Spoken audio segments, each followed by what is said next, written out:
This is former TNA World Champion Raven, and you're listening to TNA Cross the Line podcast.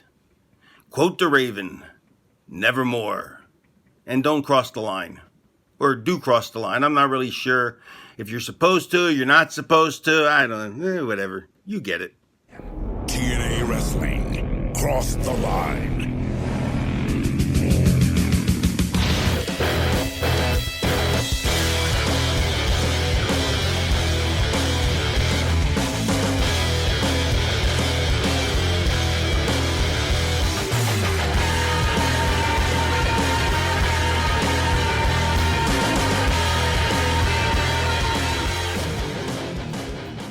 And we're back with episode 279 of the TNA Cross the Line podcast. I am Colling Jr. With me, as always, is Dallas Gridley. And Dallas, it is the go-home show before Against All Odds 2007, where we will see Christian Cage defending the TNA or NWA World Championship against Kurt Angle.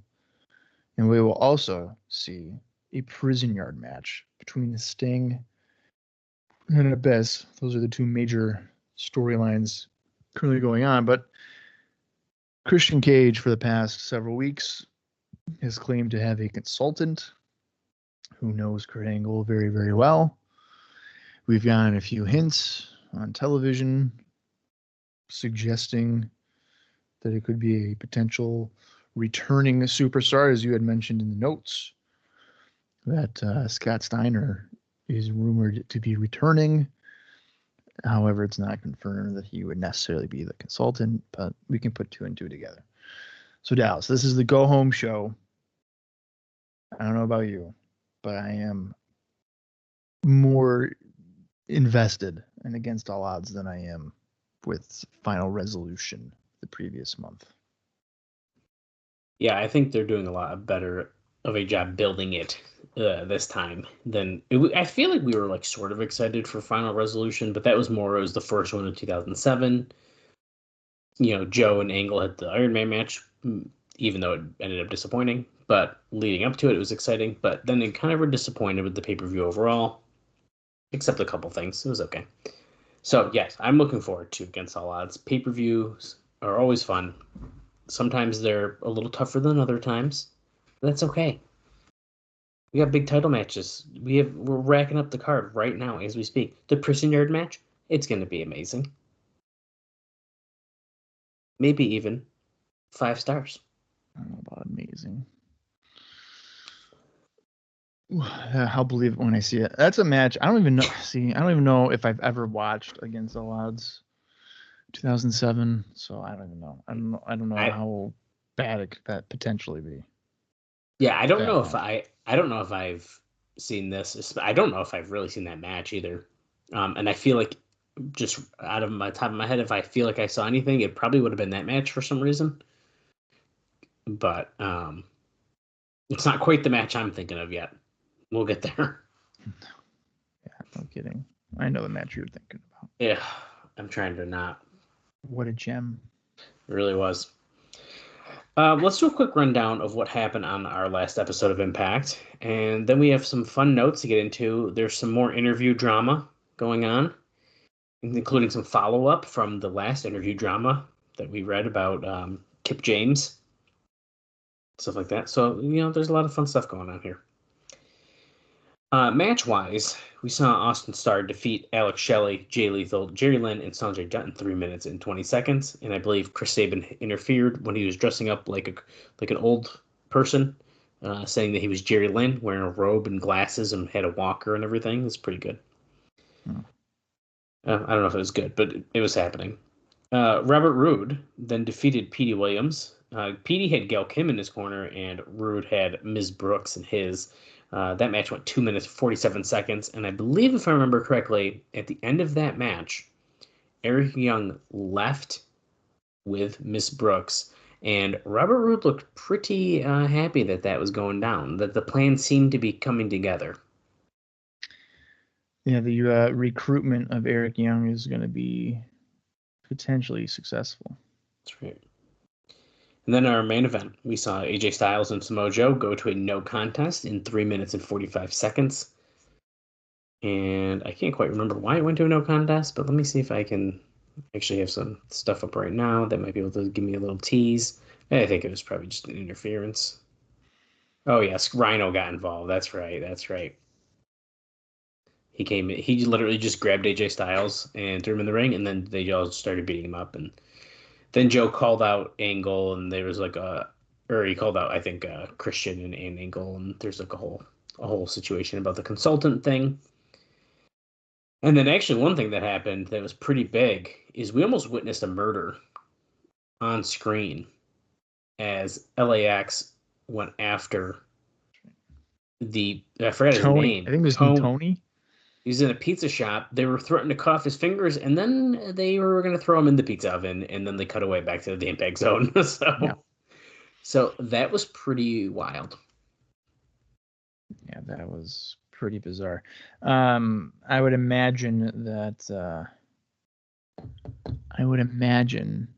that Team 3D is not going to like that.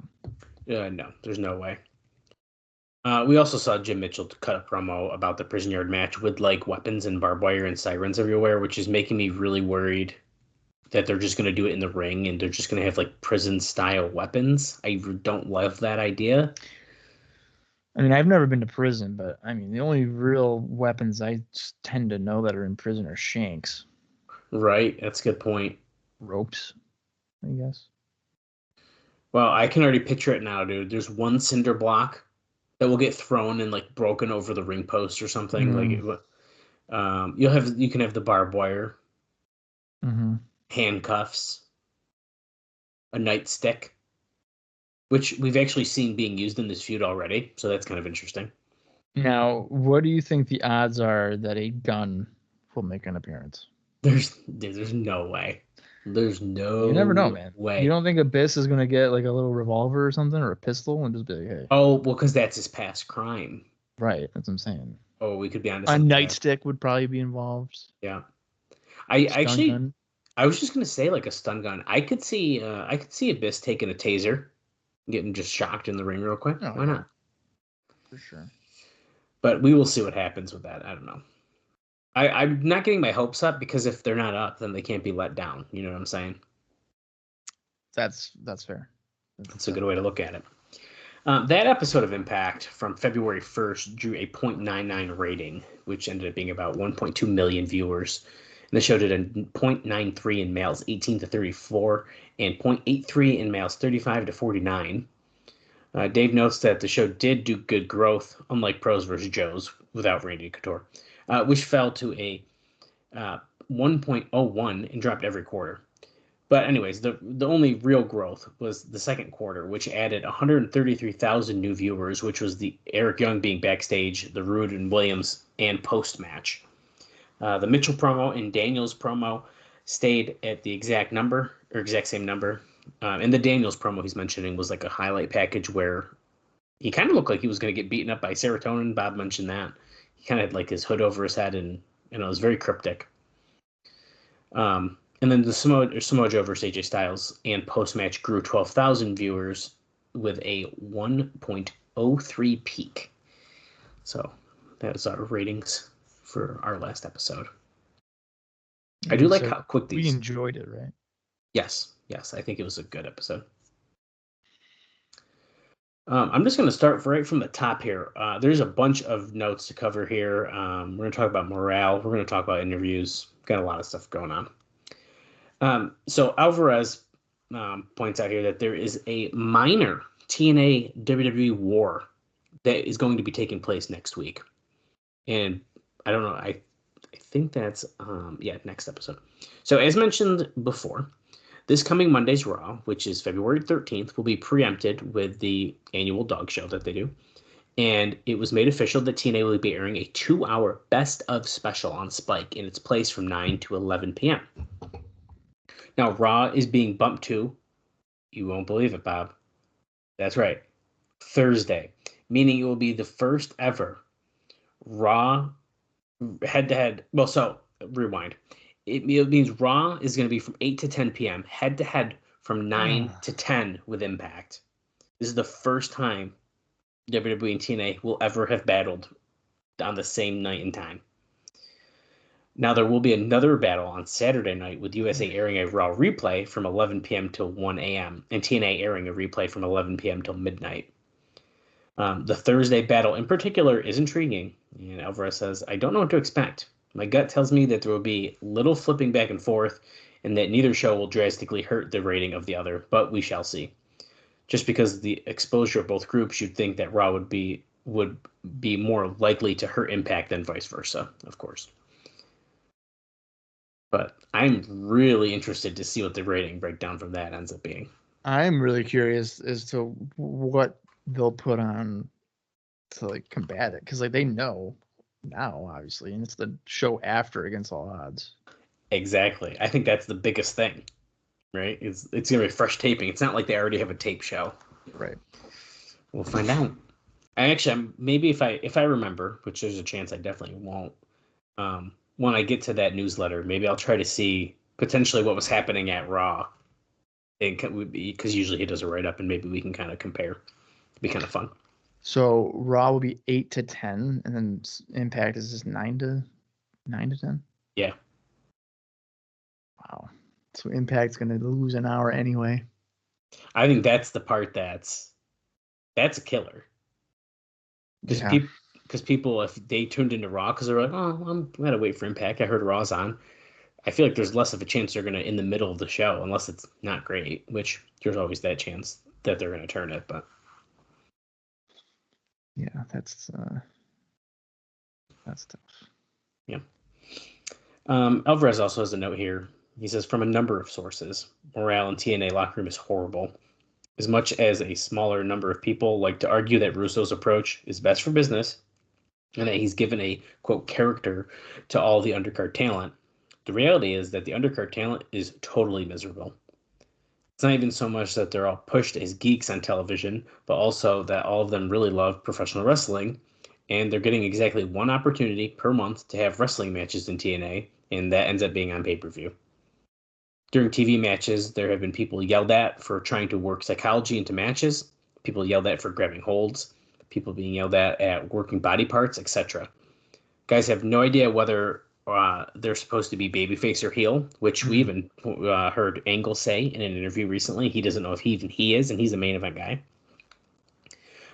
He says, and have noticed that because of it, they get very little reaction unless they're doing some crazy high-flying move. There's also the issue that the top names, like Sting, Angle, etc., are now dressing in a separate locker room from everyone else, which furthers hammer into everyone's head that everyone else, that they are geeks who the company could care less about. TNA management would obviously claim that this is not the intention. But intention or not, this is how it's perceived by many people who are actually there. And apparently, there have been some TNA names that have contacted Wrestling Society X in the past 2 weeks. Because now, in hindsight, it's hilarious, right? But at the time, there's this new up-and-coming show. They're putting on MTV. It sounds underground and cool. In hindsight, that's not the case. No, because that's hilarious. Because I mean, Wrestling Society X was a half-hour show, right? And we haven't really talked about Wrestling Society X on here at all. And I usually skip over the notes, but sometimes while I'm doing the notes for this show, I'll skim, and it's really interesting, just like seeing Dave break down a Wrestling Society X show. And now I think in the first like couple episodes, which is I think episode 2 just aired in this newsletter. It still must not be like ridiculous yet. He does point out that he hates the ring announcer, which I know you do as well. Oh, I hated him. Chris Cross, or what was his name? I can remember. I have no idea. All I know is I remember him grabbing the microphone and then running around the ring. Yeah, that's the guy. That was a bit much. Yeah, it's pretty good. So yeah, morale's not great, and they want to go to Wrestling Society X, which, spoiler alert, they don't even last the full season. They have to put the last episode on the DVD. Right. Now, technically, the episodes for Wrestling Society X was a half hour, but when they do like back to back, that's a great point. So it was an hour, but it was technically broken up into 2. It was technically 2 episodes, yeah. And they were heavily clipped matches. Heavily clipped. I hate that. It's not like Lucha Underground, where I think they did it in a way that it's a little harder to tell. But like Wrestling Society Acts is heavily clipped matches. Yeah, that's bad. Just think about how many minutes they were taken off of matches to fit. They probably did a couple matches a show.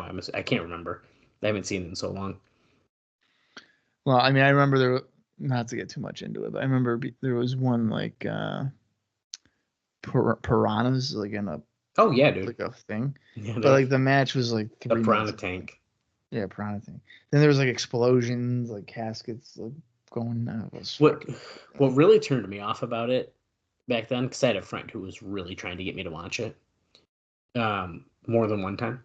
But what really turned me off was like the fake explosions. Like they would like edit it on the screen to make it look bigger. Oh. And stuff like that, and I couldn't do it. They added sound effects and stuff. It was so hokey. Yeah. I couldn't get into it at the time, but I do have the DVD, and one day I promised Bob I'm going to review it for WrestlingRecaps.com. Yeah, it's only been I think we're going on about 13 years. I don't think it's been that long. I don't know, man. I don't know if it's been that long. It's pretty close. It's been like 5. No way. You were saying that back in ROA days. Yeah, okay. Sure I was. So we're looking at, 20, so let's say 12, probably at least 12 years. You're being dramatic. Okay. Next up, we're going to talk about a BG James interview. And this is kind of a 2 or 3-parter here because it relates back to the Kip James one, and there's a whole thing. So the first note about it is, so he did this interview with Chris Cash, talked about the Christy Hemme segments on the TNA pay-per-view. And he said that he talked to her before the segment, and she really believed what she was saying out there. He says, quote, "Yeah, she did feel that way, and they, the TNA fans, crapped on her. So it had to feel really, really bad from her standpoint, and it felt awkward from mine, we did what we could with that, and that's it. Or that's that. You can't take it back." So he does at least acknowledge that it did not go necessarily very well. So by the sounds of it, they were hoping that the fans would rally behind her. Instead, they're like, "No, you're dumb." That is definitely correct. Yeah, that's tough. I know, isn't that crazy? My notes just crashed. Hang on 1 second. Okay, we're back. It literally just crashed on my computer and shut off. So that was cool. That's fun. I'm glad that is back. Okay, so the next part of this, there's 2 parts. There's a couple parts because it's all related. But I don't know if it's the same interview because he doesn't say the name of who it was with, but it was on Voice of Wrestling, so it may be with the same guy.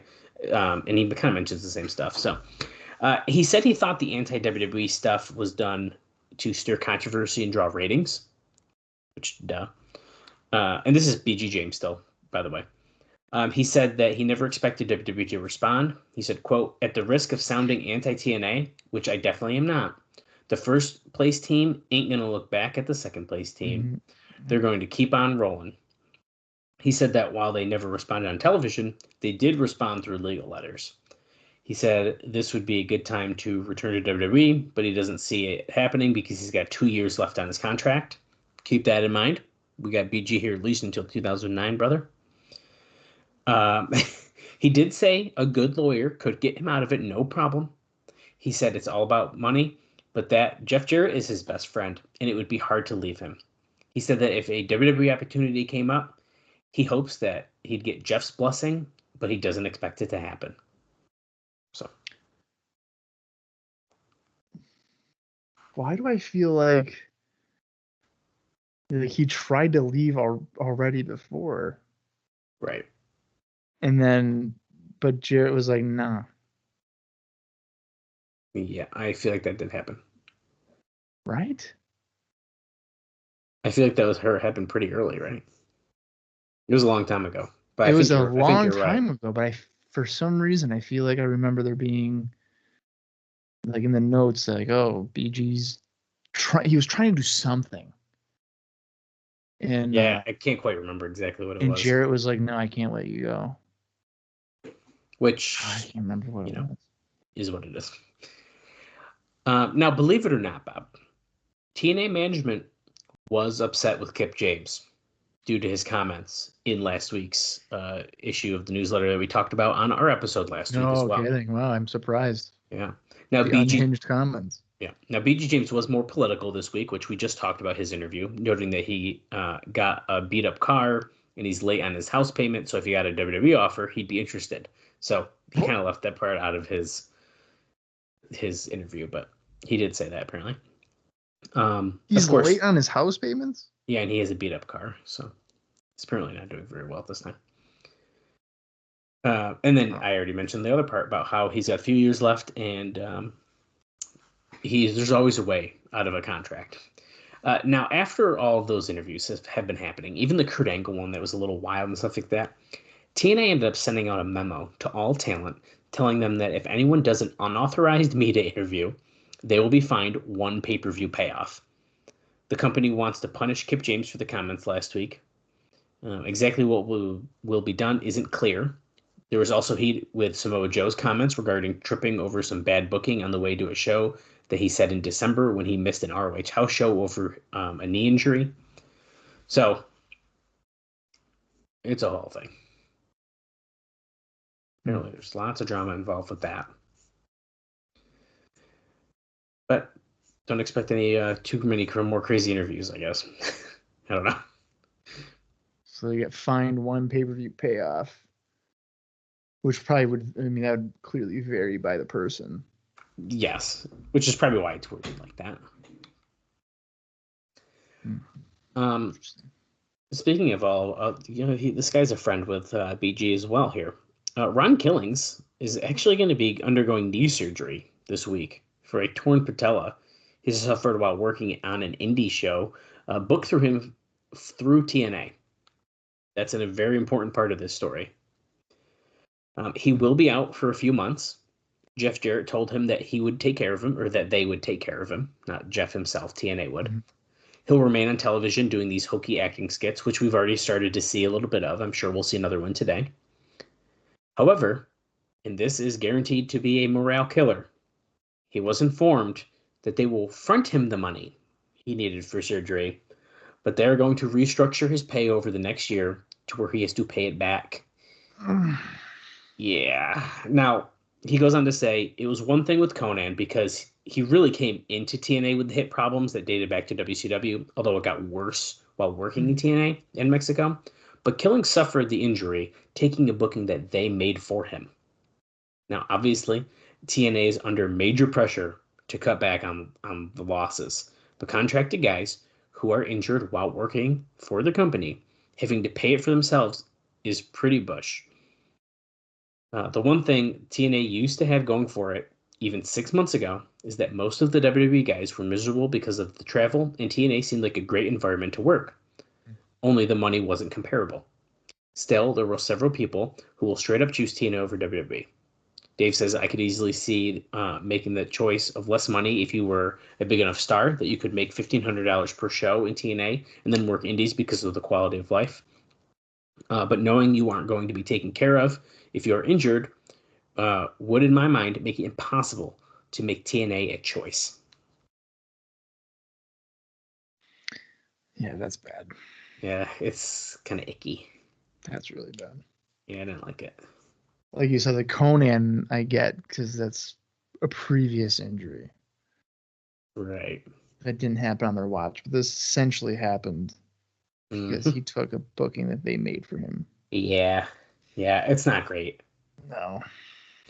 I have a gut feeling this will become the fallout between TNA and Ron Killings. We'll see it play out. This is my gut feeling reading this. So they said for over the next year, he would pay it back. I'm going to be shocked if he makes it a year.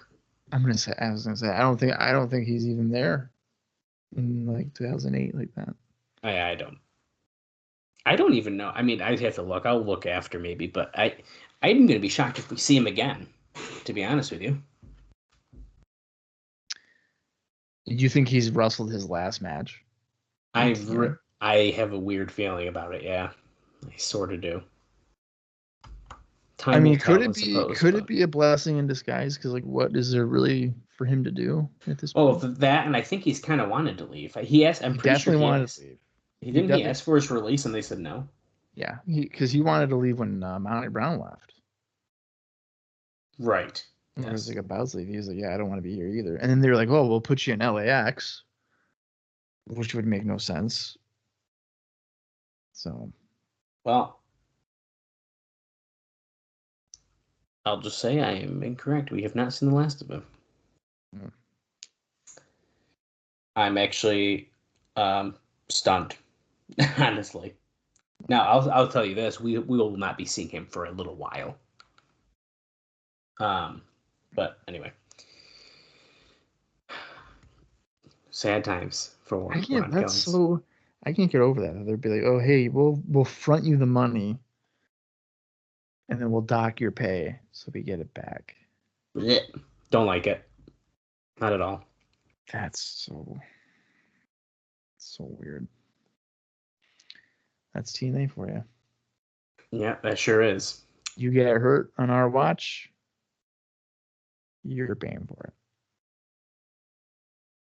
Yeah, that's how it goes apparently in 2007. I have an interesting ROH note where I got pretty much on my last little bit here, and then we can get into today's show. And then I have more for during the show, as always. Always fun. Now, under the Ring of Honor section, Dave notes that nobody directly told him this, but Samoa Joe's departure is 1 week before the TNA's Destination X pay-per-view. Pretty interesting timing. So Dave Meltzer is guessing that Joe may challenge Christian for the title and win it on that show. Now, when Joe lost the Iron Man match, the story behind it was that it was going to be Joe was going to lose the Iron Man match, but then get the NWA title before Kurt, leading to Angle then challenging Joe for the title. That's the whole thing. TNA is trying to do a policy where they book their talent on independence that they would like, and this would be impossible to get anywhere close to 100% because many indies only have the budget to book one star. TNA talent to wrestle TNA talent, so whomever wins or loses is in their control, essentially. Mm-hmm. Basically, TNA doesn't want its talents that airs on national television losing to local indie guys or being in storylines in other companies that contradict what they are doing with their talent. Now, WWE had a similar policy in that they were that they allowed their talent to work the indies. They didn't want them losing. There will always be exceptions based on working relationships and such. TNA pretty much made the decision to pull Joe, but Gabe Sapolsky is likely to be phasing down, and at some point even out, some of the few TNA contracted players left, like Christopher Daniels, Austin Aries, and Homicide. TNA doesn't feel ROH should be building around their contracted talent in regular storyline fashion. Joe, AJ Styles, or anyone aside from Sting and Kurt Angle, and a few others would be available for one-shot bookings. TNA actually told ROH late last year that they weren't going to let Joe be a regular, giving ROH plenty of time to handle it as they see fit in their storyline fashion. Now, he does also note that it is doubtful Homicide, Christopher Daniels, and Austin Aries would be regulars by the end of the year, although TNA has not pulled any of them like they did with Joe. I think it's just the understanding that ROH can't build around TNA guys because they can be pulled and try to push non-contracted guys in top positions. Well, so, I mean, that all makes sense. Yeah. At this point. Yeah, I think it, especially where Joe is in the company, he's in a different place than he was when he first started, and I think made sense for him to still doing it pretty consistently. But yeah, I don't know how I feel about Joe winning the title at Destination X. I feel like there should be a bigger moment than that. That's a fair point. A bigger pay-per-view. No, and then we would just go to fucking Joe and Kurt. Mm-hmm. They really just want to just run that into the ground. They sure do. It's incredible. My final note for you before we get into the show. They actually ended up taping a segment on the January 29th tapings for the 2.5 hour special that's airing, the Best of show. We've talked about it today and other times as well. Now, one thing on the special will be a countdown to the 5 greatest moments in TNA history, and they're going to announce that Christian's debut as number 5. So they taped Christian coming out with Mike Tenay and bragging that he would have 3 of the top 5 moments when they got down to the top 2, claiming his 2 NWA title wins. However, the top 2 moments were not him. One obviously would be Angle's debut, and he ended up going nuts. So that was like a little segment they did doing it. I don't know if we'll see any video of that, but it happened. If you had made me watch that whole special just for that singular fucking segment, I would have bashed my head against my table. You're making me really actually wonder if it's on. I wonder if it's on TNA Plus. I'm wondering. But like I told Bob, it might have even been off air. I can't remember if we were recording when I said it last week. It's not technically an episode of Impact. It's called This Is TNA. It's a separate special. Unlike pay-per-view number 12, it was, which in fact was a pay-per-view, a weekly pay-per-view, and is listed as such, even though the only thing that was new on it was also just interviews. But right. And now one more thing that they're announcing on that special. This is kind of a big deal, and I'm really excited to hear about this on TV. They were going to be announcing a new match type that debuts at Destination X on March 11th called Elevation X, which is going to be a scaffold type match involving X Division wrestlers. Now, he kind of goes into the history of scaffold matches, and essentially, he says, by 1991, they were completely obsolete to the point that they haven't been done on a major show in years. So we decided to bring back the scaffold match here in TNA, apparently. So I think he's certainly referencing like a pay-per-view when he says major show. Smoky Mountain they did a scaffold match in like 94, 95, I think. But in terms of like a nationally broadcasted show, no. Right.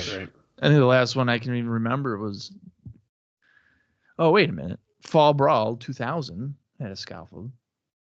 Oh. Kidman and Medusa against Shane Douglas and Tori. Holy crap. You're right. You're right, yeah.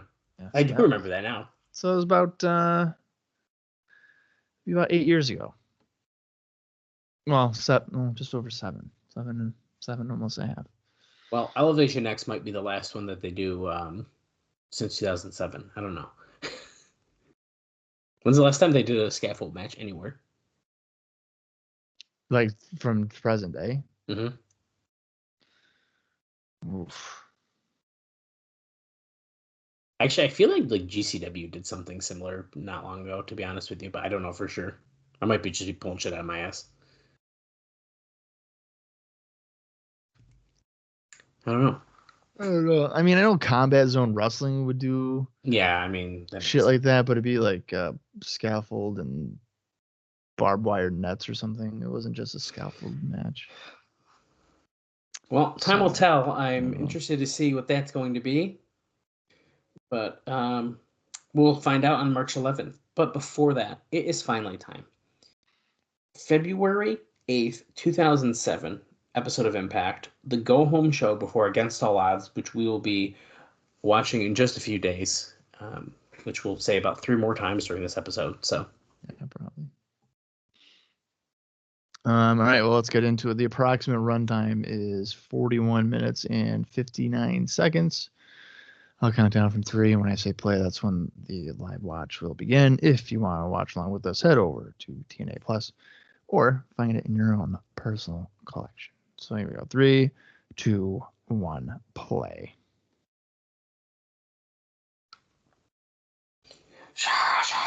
TNA, we are wrestling.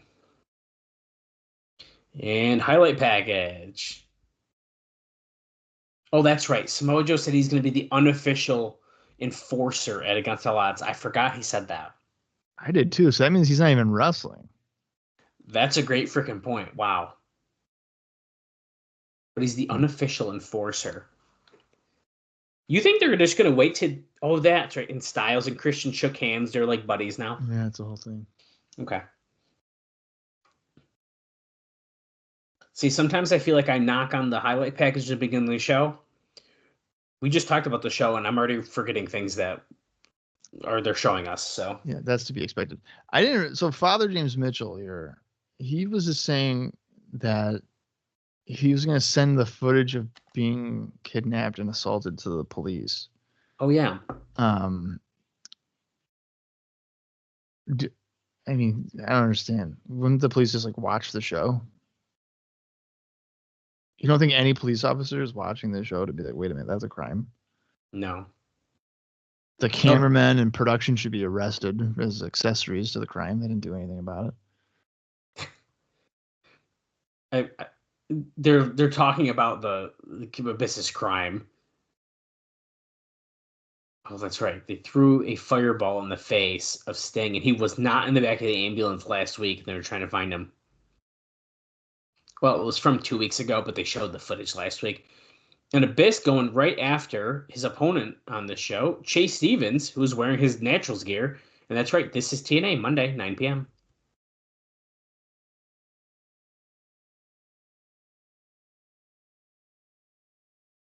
Oh, okay. So Don West is saying he's wearing those newly franchised Naturals tights. And on Explosion, we've been seeing that. Apparently, Shane Douglas has been trying to get those off of him.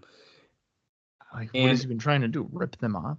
That's what I like the idea. That was a quick. Okay. Match. That match was so quick, they didn't even have the rating symbol off of the screen yet. There's Andy Douglas. Well, guys, Andy Douglas making an appearance we did not expect here. He's going to be wrestling in like house shows and stuff, but I did not think we were going to see him on air again. And here is Shane Douglas. Whoa. Abyss is a new mask. It's all what, red? It's fucking red. Yeah. Wait, there's a voice up here. It's Stinger? You think I haven't been through a few fires? Oh, he's wearing the Abyss mask. I've had a blowtorch on me for the last 20 years. I don't like that. I don't. Not only do I accept your challenge, I welcome it. Is his... No, okay. I didn't know if his face was like half painted and half not. It looks... the bottom half. The bottom half. Bottom. It's time for you to face me tonight.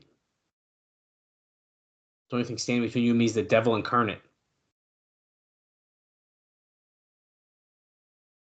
And against all odds, I'm going to give you my guarantee. You're going to witness the incarnate? Is that what he said? Yeah. Like the beast incarnate? Oh, great.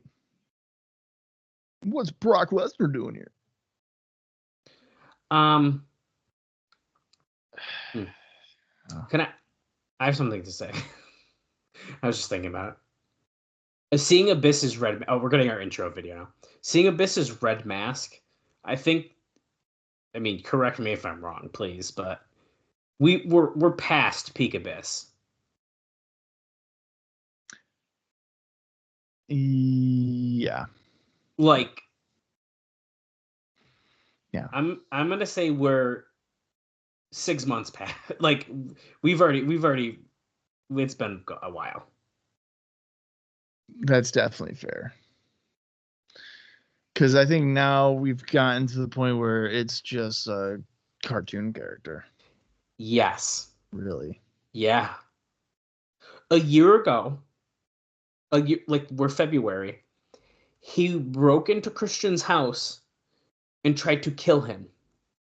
Was that it? Well, yeah. It was in the first couple months. First couple months. Yeah. So he went through a wall with Rhino.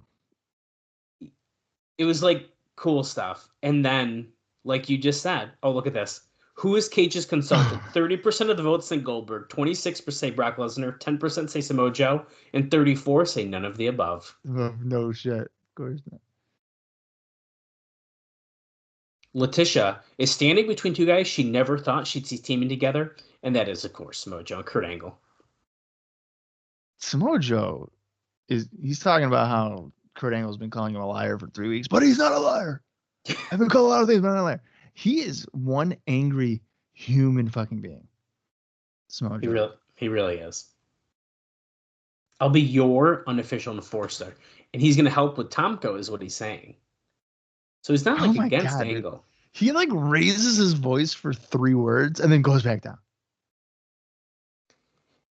I feel like we've definitely seen Samoa Joe get more comfortable in interviews. I don't know. I don't like his delivery. Oh, I see. I don't hate it.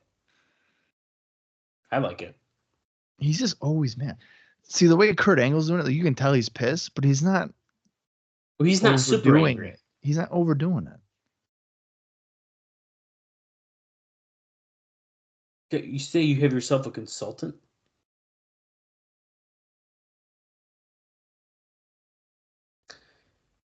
Why don't you bring him down to the ring tonight so he can kick both of your asses? It's How real. are It's these two damn not murdering real. each other. That guy broke your girlfriend's ankle. Right. Tomko is backstage just hitting a pipe against guardrails. That's not how you express your anger? Christian goes, "What is that? The Wolverine mating call?" Oh, he said dealing with the consultant is worse than dealing with you. So he's met the consultant. Oh yeah, he was babysitting you last week, which was filmed before we heard it out because he was in Japan. Actually, this segment was also probably filmed at that. It had to have been. That's what I was gonna say. He's wearing the same. Yeah.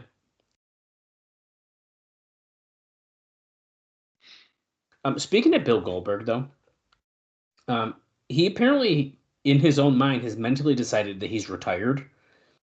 He hasn't wrestled in almost 3 years. Not really close, coming close in on again, off again talks with TNA. He says, "quote I'm 40 years old, and so many days of putting on those skinny tights on, whether it be for wrestling or fighting, are pretty much over with."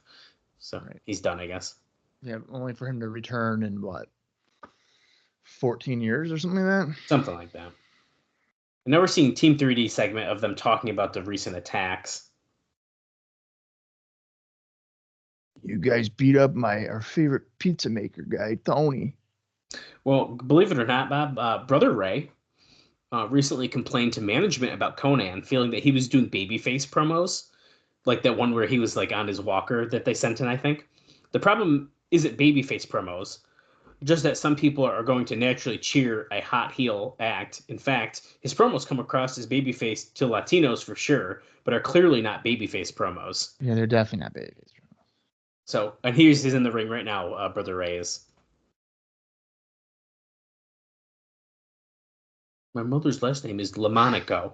What are we doing? So that makes me half angry redneck and half pissed off Italian. No, your last name is Dudley. That's the redneck part, I think. He said his mother's last name, so it must be just her maiden name. Yeah, but that's his real last name. You hear that? They went after his closest uncle in the whole world. He went to my family's business in New York City and took my uncle's restaurant, and you beat him down so bad that the doctors don't know if he'll ever be the same again. I told you, he won't be able to flip pizza anymore. This is unbelievable. We have a decision to make. Me and my brother Devon continue to chase you, LAX, for those NWA World Tag Team titles. No. You know what? Nah. Just give up. Just give up. And then in like 3 months, start building from the bottom again and do it again. Exactly. Oh, he said, or do we do it for revenge? And the Impact Zone was hyped. So they don't want the tag team title thing? We choose revenge. Okay.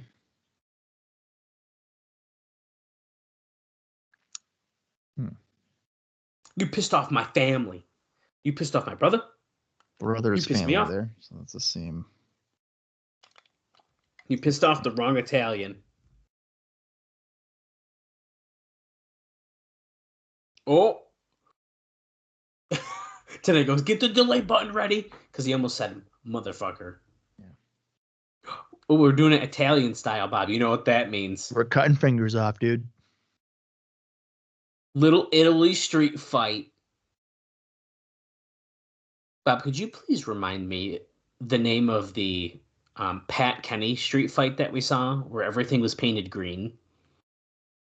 Well, that was Irish. Irish. Okay. Okay. Yeah, it wasn't Italian. But it was painted green though. So Yes, I think we should paint all the weapons green, red, and white like the White, Italian yeah. flag.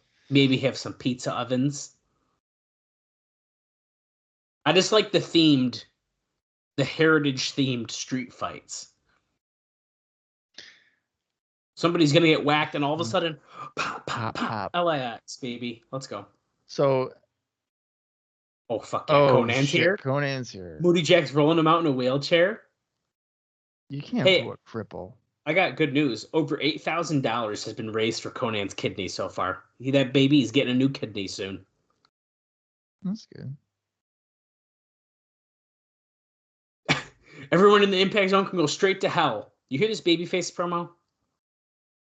I wonder if this was said after Brother Ray's complaint. Oh, see, I was wondering if this is the promo that it is. I didn't expect to see him here. Conan, why don't you walk down here and say that?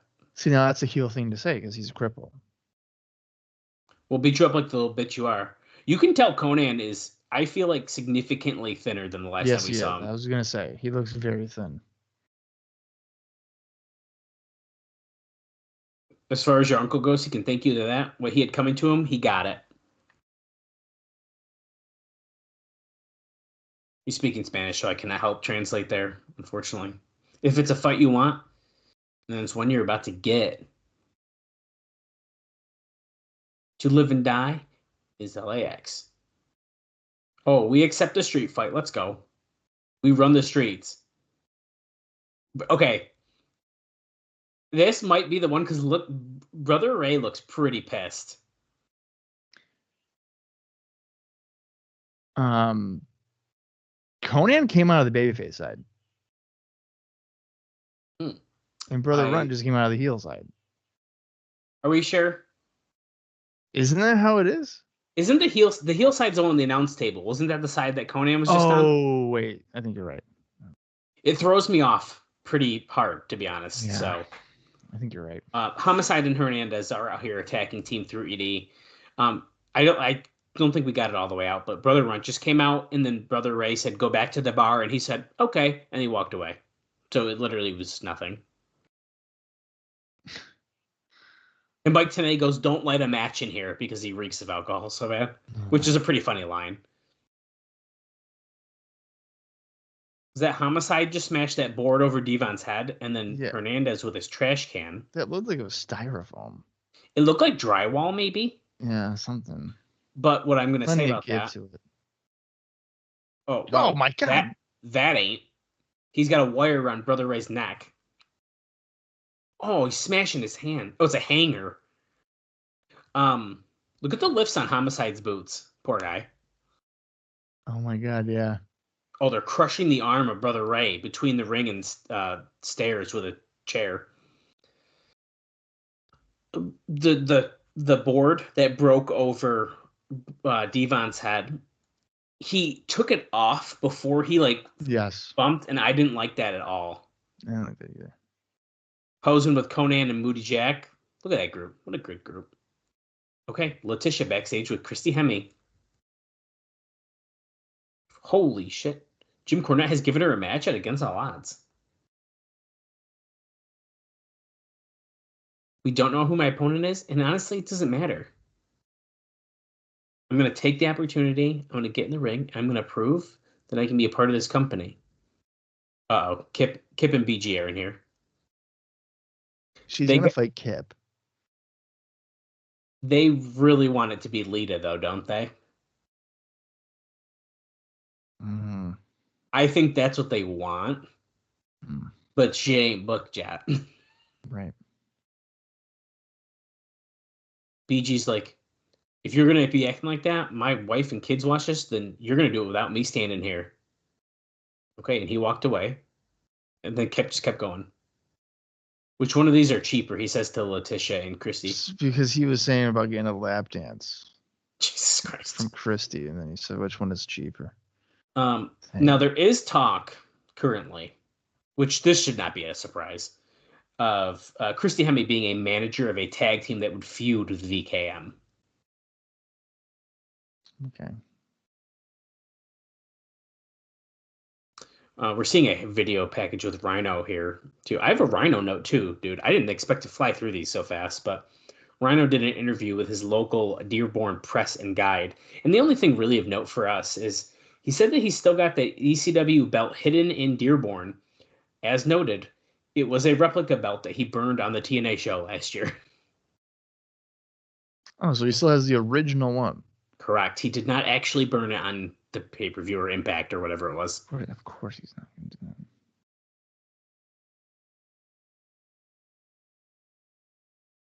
that. That's he's smart for keeping that legitimate title. Jeremy Borash with AJ Styles in the back here.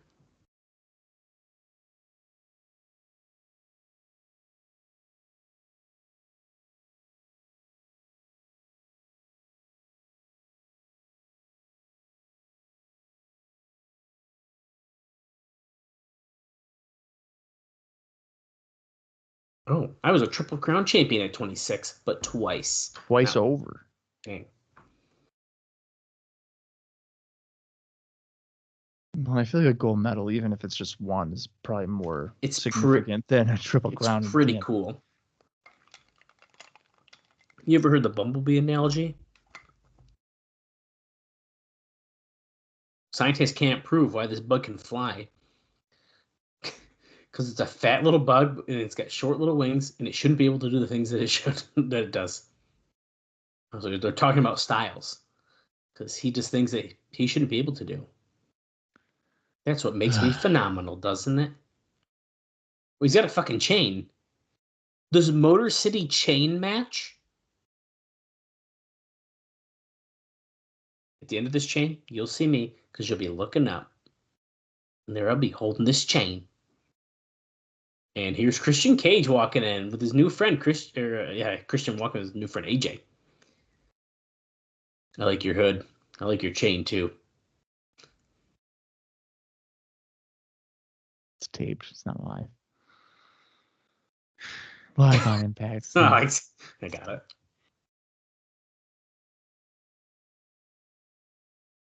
Christian doing a quick little brag here. What's cutting off the circulation to his brain, did he just say? I don't know.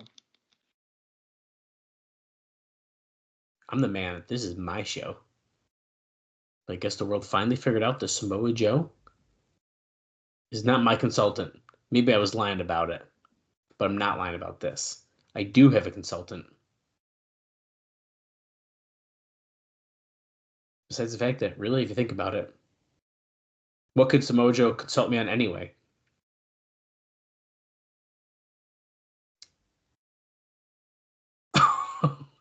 I don't care what they say about you. You're pretty smart, AJ. And even Styles is like, wait a second. Wait a minute, what? That's pretty good. I like it.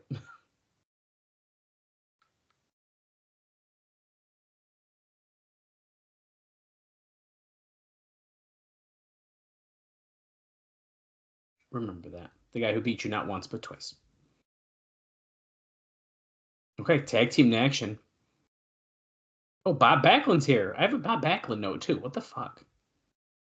He's lifting up his shades on his glasses. Just staring at JP, and that was it.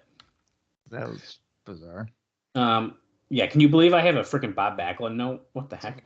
Bob Backlund did an autograph signing for TNA and then walked back to the hotel, which was not exactly right across the street. People were pulling over and asking him if he needed a ride, and he said no, walking was healthier. Sounds like me. Right. Okay, here comes Austin Starr, James Storm with Jacqueline Moore, who is Miss Tennessee, and Chris Sabin. The X And they, Division champion, Chris Sabin.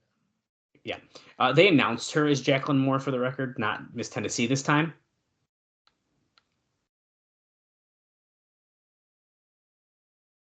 What else do I got for you here? Oh, I was going to tell you this other note. I found another Christy Hemme note I forgot I had, and she was just on screen. Dave says, I don't know how they get here, but somehow this Christy Hemme angle is supposed to wind up with her as a heel, with the idea of her to get that tag team to feud with VKM. She already is a heel. Yeah, I mean, in the TNA world, you're damn right. Right. I mean, she's not a babyface. Here comes Rhino, Jerry Lynn, and Senshi is the other team. She should be a babyface, but she's not. Right. All right. I have a couple of indie notes here. Good, because I'm sick of talking. I have like one, at least for Sabin. So back on February 3rd, Chris Sabin defeated Matt Cross at Hybrid Wrestling Experience The Difference in Fremont, Ohio.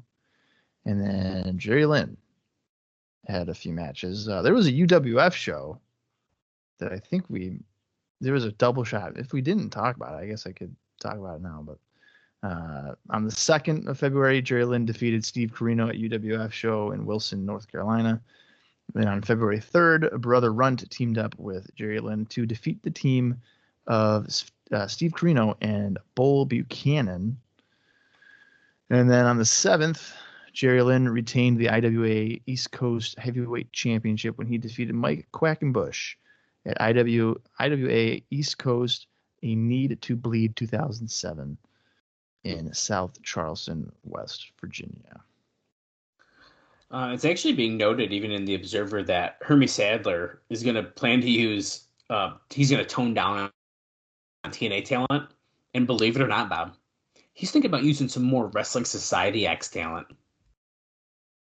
I'm telling you, dude, this Wrestling Society X thing, it's hot. That makes a lot of sense, because I remember reviewing UWF shows and then being like, why the fuck is like Ruckus on there and like, Human Tornado or something? It was fucking weird.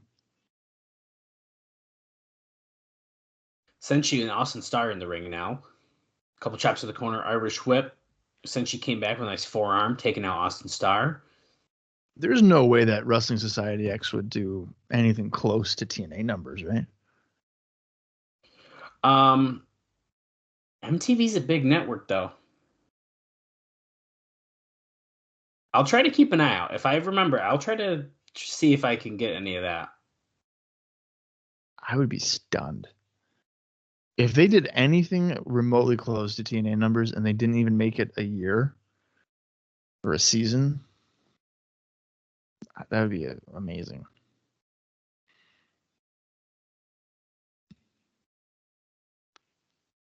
Was that a little brainbuster action by Starr? Hooks the legs, pins Senshi clean in the ring? Oh.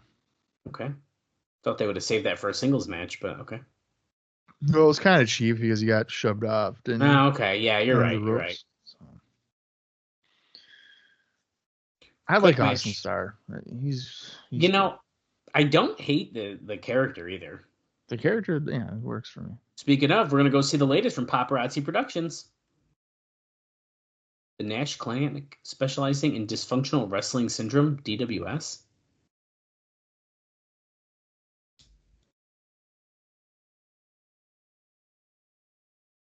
Oh no. He's going to make over them and also give them a circumcision. Oh, jeez. You know what just occurred to me? They're doing these segments like nearly every week and just paying Kevin Nash to do that. Yeah. I just thought about that. Is that a real toy? Or doll? It is. Yeah, it is. It's like a stuffed Samoa Joe with a hard head. It's like a Wrestle Buddy in a way, but yeah. There's some figures behind him. I do see the Lockdown 2-pack probably with Raven and Sabu. Oh yeah, see there's this thing one. This is a good cheap promo for their toys. No, that's exactly what he's doing.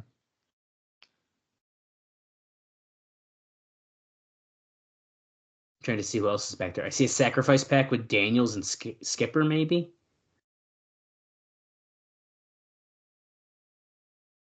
Oh no, that's Samoa Joe and Styles.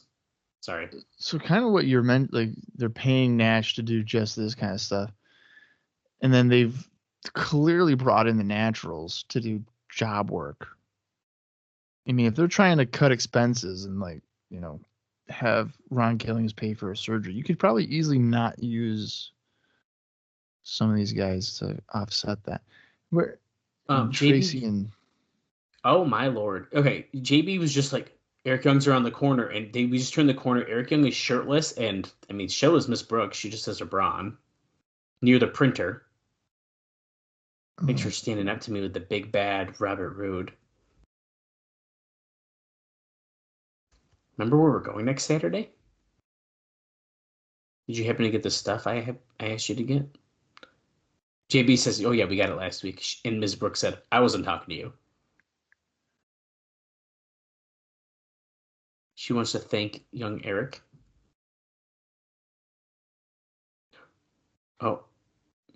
Oh my God! She just kissed him and put his hand on her butt. Well, it's kind of on her hip, but whoa. You sure you want to do this, Eric? I think you got it all wrong, JB. You heard her. She loves me. Oh my God. I like that the printer's open and like his shirt was like draped over the top of it. That's funny. What the fuck is Sting is coming out here now? I thought we were done with this for today. No, they said he wants to see him face to face again or something. Oh my God, Sting, just let it go, man. This is not gonna be your fucking friend. Why would you want him to be your friend? He's crazy. With the mask on. Oh wait, look it. Did they film this last week? There's all the prison yard shit out of here again. Oh wait, they definitely filmed this last week. They had to have.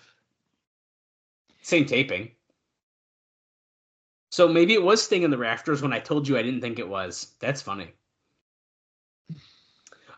Speaking of all these guys that we keep seeing 700 times on the show, apparently Jim Mitchell's character is going to be temporarily iced soon, although he'll be brought back, but be no longer associated with Abyss. Most likely, the split comes soon, and Mitchell would return with a new guy to feud with him.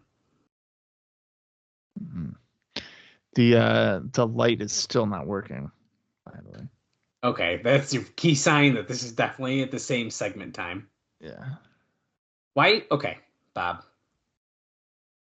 He's bringing down the cage from above, and he says, "This is what I call a living hell abyss." Who's going to be in there? Black Rain? So,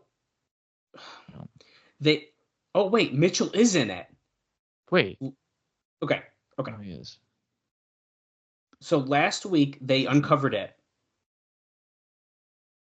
Last week they uncovered it when Mitchell did it, and there's no one in it. This week they uncovered it, and Mitchell's in it, and Mitchell's not wearing the same outfit he was just wearing 28 minutes ago. I am so confused. We're having a continuity issue, dude. We have a continuity issue here. Holy shit. He's beating up Abyss with this steel chair. Right over the top of the head, even. This is definitely continuity. What the fuck? Something's weird, isn't it? Mitchell's wearing the same outfit that he had when he beat him up, like, outside of in the prison yard. It was a couple weeks ago, but when he got his name. That's the outfit he's got on. See the shirt's like... Yeah, he looks like as if he had been... Okay, Mitchell's in the cage, but he's pulling his belt around Sting's neck. Oh my God. Is Sting an idiot? For doing this, yeah. Oh my God. They just essentially concertoed Sting against that cage. And they cut to a different angle, so it didn't look as brutal, but that was actually pretty brutal. Yeah, they actually cut it. But see, this is weird because Abyss has the red mask on here, though. Unless Mitchell changed out of his suit, okay, and then was abducted and we didn't see any of that happen. I don't know. Fallen Angel highlight package here. Doesn't make any sense. I'm confused about that. That was weird. Because he would have to have abducted him, brought him up there, closed it. Okay, well, that's a weird way to look at it too, right? Yeah, So I don't know about that. what this would have benefited from is put that at the end of the show and do a quick, like, 30-segment pre-commercial break thing where you just see, like, Sting grab Mitchell. Okay, Yeah. now I'll buy into it a little bit. So now this is probably where Jared would be like, oh, if we had a 2-hour show, it'd be a lot better. Oh, Ronda Truth Killing in Rocky 7, So, featuring Rocky Black Boa. they're gonna do this for months when he's out with a knee injury. I hope not. They're gonna run out of movies. Wait, Don West has big news. Oh, it's about lockdown in St. Louis. That's right. We've heard about this. We saw it. This is big news. Tickets are on sale February 16th. I still got more notes for you, which is kind of crazy. Oh, yeah, dude. Base Brawl, dude. Yeah, hopefully that's on the pre-show. I don't know if it's going to be. Okay, Rhino versus AJ Styles, Motor City Chain match. We got the Little Italy Street Fight. Does not say for the titles, but it's LAX versus Team 3D. Well, Brother Ray said that they're more about going for revenge than the titles. Sabin versus Jerry Lynn defending the title. The Prison Yard match between Sting and Abyss. And the NWA World Championship. Unofficial Special Enforcer Samoa Joe, where Christian defends against Kurt Angle. Oh, God. We're going to tell Jeremy Boresh with AJ Prudzinski and Dal Torborg backstage. That's right, guys. He still can't say AJ Prudzinski correctly. It's fine. I'm working on trying. It's a tongue twister. Prudzinski. It's Pierzinski? AJ Prudzinski. Prudzinski. There you go. I honestly don't care what he's saying. So, in other news, there are 37 episodes of Impact available on Xbox 360 starting from the May 18th show. They're all 480p, which is standard TV, and cost 160 Microsoft points, or about $2 each. I believe the same shows are also available for download on Amazon.com for $199 each. None of the shows are in the top 50 downloads on Xbox, but 2 UFC shows are. Uh-oh. Lance Hoyt just came in, and then... Oh, my God. What the fuck? Johnny Damon just hit Torborg with a chair. He's also on the side of Lance Hoyt. That was horrible. That was bad acting right there. Yeah, that was not good. Johnny barely touched him with the chair. And so Dale just goes, oh. Holy crap. Here comes AJ Styles. We're heading into the main event. Another note about Against All Odds for you that we may see at the end of the show. I don't know. The Test, performed by Chris Jericho's band Fozzy, will be the official theme song for Against All Odds. Okay, so Jericho will be there. Jericho's coming. Here comes Christian, which is AJ's partner. That seems to be what they're going for. Right. Do you have any indie notes before I start railing more stuff off? No, I don't. Okay. Sounds good. No Tomko, by the way, so he's definitely in Japan. No, he's babysitting the consultant. Right. Do you think the consultant's about to come out here? Would they do it? They would, but I have a weird feeling we're going to save it because of the fact that Joe is ringside at the pay-per-view. I think they're going to save it. Oh, wait, here comes Samoa Joe, one half of their opponents. I have a side note I forgot about earlier about the morale being lowered because of undercard wrestlers. Dave notes that it's the ones making about $300 to $500 because they have to now pay for their hotel room and transportation, and several of them are staying 6 to a room to save on road expenses. Oh my God! Yeah. During this set of that's a lot of people in a room. Fucking hotel room. Yeah, right. It's crazy. We're in Orlando, dude. That's tourist area, so I bet you at the time it's still expensive. Yeah, I mean, yeah, you're probably right. During this taping, I don't know if we've noticed it necessarily. Maybe last week it was more obvious, but there were so many skits that there was "We Want Wrestling" chant breaking out, which is not good. Oh. I think it was last week last week from this taping that there's a dark match after this was over that the Heartthrobs wrestled. Is like a tryout. Right. I think you mentioned that last week, didn't you? Yeah, yep. They were called the Heartbreakers, which is the original name of the team in OVW, changed because of Shawn Michaels in WWE. Now, they understood that they could do a good ring entrance, but apparently were not very impressive in the ring. So I have a feeling they won't be getting a call back. So they had a good ring entrance, but not in the ring, yeah. in the actual ring. Samoa Joe just did his classic sidestep to Styles, by the way. Now Christian's in, and he just got power slam by Samoa Joe. The Heartthrobs were a good gimmick, but then there was just nothing there in the ring. That seems about right. Right. Okay, I have one final note for you. I can't believe how many notes I've had during the show. I didn't think there was that many. Now, Randy Couture was at one point, and this wasn't that recently, approached by TNA for the MMA cage match with Kurt Angle on pay-per-view. But it never went anywhere, and now can't go anywhere given Couture's UFC contract and Dana White not wanting to use Angle. Now, Angle in his latest interview said that if he did an MMA match, it would most likely be with EXC. I don't know who that is. Maybe, Bob, you can tell me. That's Elite XC. That is basically, I think at this point, maybe the second or third highest UFC MMA. UFC obviously being the number one. Elite XC is lower. The way that I thought that was someone's cool nickname. I swear to God. It's not a person. That's okay. That's good to know. Yeah. Now, where is it? I don't even know where I'm going here. TNA, of course, has been trying to do this MMA tie-in for years, so they were trying to do it, but anyway. That's it. That's my notes for the show is, holy crap, that German suplex to Styles did not let go, and that was 2. He let go that time because Christian came at him. Now he hit Christian with 1. That was a released German suplex. I'm kind of surprised that, as he just tossed AJ again. I'm surprised they didn't just try to get Tito again. I mean, it's a fair point.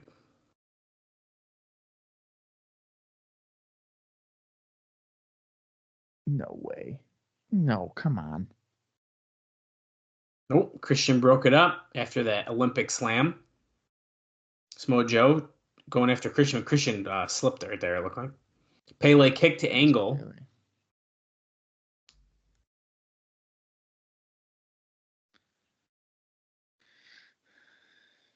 AJ going to the top here. Angle is laid out. He's going to go for that 450. Oh, here's Rhino. God, this is such a WCW thing to do. Kurt Angle, the Olympic slam off the top rope, going for the cover. Christian gets grabbed into the coquina clutch, and that is a 3, pinning Styles in the middle of the ring. That was incredibly fast. Yeah, dude. And then AJ's just losing to everybody? Or? He is getting fed to everyone, it feels like, doesn't it? Yeah. I feel like he's got to get the win against Rhino. He should. He should be Rhino. What the fuck? Kurt and Joe just shook hands. That's interesting. Oh, what is going on? Wait, someone's in the ring. They're in a black hoodie. No fucking way, dude. I see a lead pipe. Holla, if you hear me, it's Scott Steiner. They fucking did it. You've got to be kidding me. No way. Get up, you son of a bitch. God, dude. They can't let any surprises for pay-per-view. It had to be, they fucking did it. Well, because as he's about to drop the elbow, boom, right on Angle. Look at this. Christian's doing the push-ups with him. But like to me, this just means like, what's the point of Steiner at the pay-per-view? Because I feel like he's not really going to do anything. Who's the man? He locks Kurt Angle. Yeah, well, On as a the recliner with consult, a I mean, I pipe. guess he would just be in his corner, right? So are we kind of dropping Tomko, or is he still in Japan? Maybe. No, yeah, Tomko is going to be. Tomko's definitely still in the group, and he's just in Japan often. It's an interesting group. Tomko, Styles, Steiner, and Tomko. Interesting. Well, what sucks is that Styles is the guy that's going to eat all the pins, apparently. Well, we've noticed that already, didn't we? Yeah. But then, this kind of makes sense too for Steiner and the Steiner Joe history. Yeah. In the middle of 06. When I was like, do you think they're going to put the consultant on TV? I really didn't remember them doing this. So I'm stunned that they fucking couldn't wait to have him just be revealed at the pay-per-view. Right. We're going through essentially a very, very quick highlight package of the matches. I guess Mitchell is not wearing the same shirt. Go ahead. Do you think that they felt like they had to do it here because they didn't want to drag to the pay-per-view and have people think that Goldberg or Lesnar or somebody else would be there? It'd be considered a bait and switch. That sounds like what a normal person would do, but to me, they'd want you to think that and buy the pay-per-view because it could be. Right. Yeah, that's what they would definitely want that. Interesting note I didn't notice before. They actually used the right world title in the graphic for this pay-per-view. So I did notice that. I almost said, look at them using the right graphic there. So that's really good. Okay. They're showing off there. I felt like I did not stop talking for all 41 minutes and 56 seconds. There's a lot happening on the show, plus with our notes and everything like that. Bob, what did you think about that episode of Impact? Let's see. Am I more intrigued or interested in Against All Odds after watching that show? I'm gonna say probably not. I'm still like interested in it, but it didn't like make me more excited for it. I don't think it made me less excited, which is good. No. Right. I like Scott Steiner. Just, the persona of it all. I feel like if they didn't reveal who was the consultant today, I would be more interested in the pay-per-view. Because I'd be like, I want to know who the consultant is. But now I know. But this is what they keep doing, right? Oh, Kurt's first match, show before. Christian's first match, show before. I mean, they keep doing it over and over and over again. So it sucks, but they are famous for doing it before the week before the pay-per-view. Actually, it's 3 days before. 3 days before, yeah. And then Sting and Abyss stuff. I mean, this is potentially the worst feud or anything that we've seen. I don't disagree with that. I think it's just so hokey. I mean, we've turned Abyss from a legitimate, like, hey, this is a monster in the TNA universe, to a cartoon character. Yep. And that is honestly astonishing that we've gone that far down. It's pretty crazy. Yeah, it's baffling. But I don't know. I mean, again, I feel like Against All Odds is still, hopefully going to be decent here. I mean, all the matches that, Team 3D and LAX in the street fight, that, probably should be fine. Base brawl, I'm not really caring about. Christy Hemme against a mystery opponent, big whoop. Motor City chain match. Well, okay. Sabin Lynn could be good. The mixed tag team should be, probably decent. And then Cage Angle. So, I mean, there's purpose behind Senshi Austin Starr. So there's purpose behind every single match, really. Mm-hmm. There's not even like a filler, which is nice. Yeah, that's true. That's a good point. So, yeah, I guess I'm definitely still interested in Against All Odds. I want to see how Cage and Angle can work in a pay-per-view setting. But I guess for this week, if I had to say up or down, I guess I'm gonna go down. Oh, Bob laying down the law. Yeah. I think for me, honestly, I'd probably say I'm in the middle here. I didn't think I hated it, but the matches were like 2 minutes long, maybe. And the Sting Abyss stuff, as Bob already noted. I don't like the sports guys stinking up the show, to be honest. I'm not big on it. So for those reasons, I'm out. Well, I'm not out. I'm in the middle, but I mean, I wouldn't mind the matches being like 2 or 3 minutes. If their mindset is like, we're going to do that and then give you like a really great pay-per-view. well, and that's a good point because that could happen. Yeah, but I mean, I don't know. If you're going to do 2 or 3 minute matches, then just do squashes. Don't sacrifice like AJ. And that was like a 5-minute tag team match. There's no reason to do that. I think that would have not been as like annoying if it honestly even just ended in a no contest because they've been doing a lot of that too. It's the WCW way. Is to do that. But of course you're not going to have Christian take a pop. So probably if anything, what was it last week or whatever? Don't have AJ lose to Samoa Joe. You can lose here, that's fine. But when you do 2 in a row, it's like, ugh. Not for nothing, but Samoa Joe's not even wrestling on the pay-per-view, so if he just lost, I don't really think it would have mattered very much. Oh, that's a good point. I mean, he's not wrestling.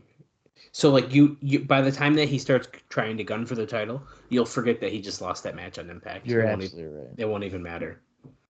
But what? I'm supposed to believe that AJ Styles is going to beat Rhino in this chain match now? Well, because he's going to. He should. Rhino doesn't win the big matches. That's a good point, yeah. Anymore, at least. Ever since he turned babyface. He doesn't win. That's right. Yeah. Well, I guess that's where we're at. The go-home shows continue to generally end up being a disappointment, I feel like. But that's okay. That's sometimes just how it is. Usually the show after the pay-per-view is pretty dang good. So hopefully we trend that way, especially because they're going head-to-head with Raw on the next episode of Impact. But before we get to that episode, we have one more stop. And it's in just a couple days.